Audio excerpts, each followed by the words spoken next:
Depuis la fin des années 90, de plus en plus de femmes, mais aussi des hommes, se tournent vers l'épilation au laser pour enfin se débarrasser de leurs poils de façon permanente.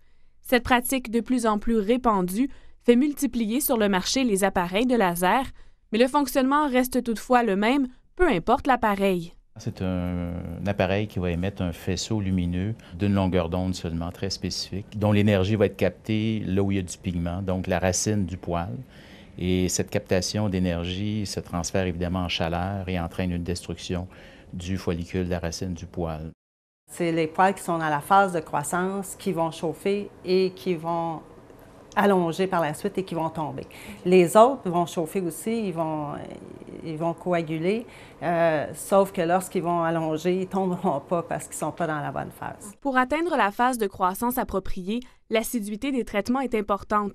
C'est même la clé d'un traitement réussi. Si on traite au niveau du visage, il faut que ce soit à tous les 3 semaines et par la suite, c'est aux 4 semaines. Si on parle du corps en général, c'est à tous les 6 semaines et par la suite à toutes les 8 semaines. Cette technologie ne s'adresse pas à tout le monde, même s'il s'agit d'une technique relativement rapide et très efficace. En raison de son fonctionnement, le laser sera plus efficace sur un type de poil bien précis.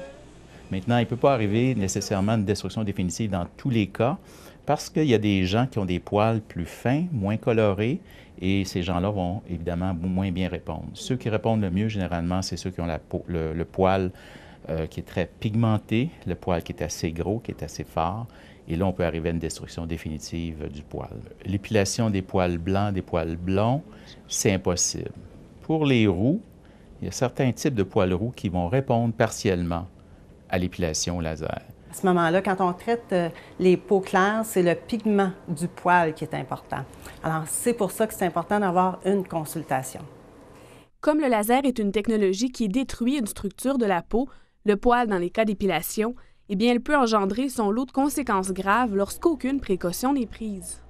J'ai été témoin de 2 cas dans la dernière année où les gens se sont fait traiter au laser et c'était des cancers, dont un était un mélanome, qui est un cancer mortel, et l'autre est un cancer de l'épiderme, qui est un cancer qui aurait pu devenir mortel.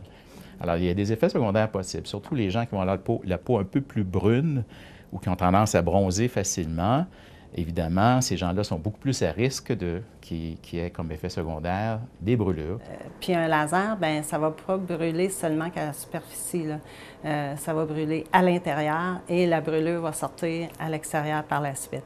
Et, ça, il y a des brûlures plus ou moins graves, mais si c'est très grave, ça va même faire des cloques.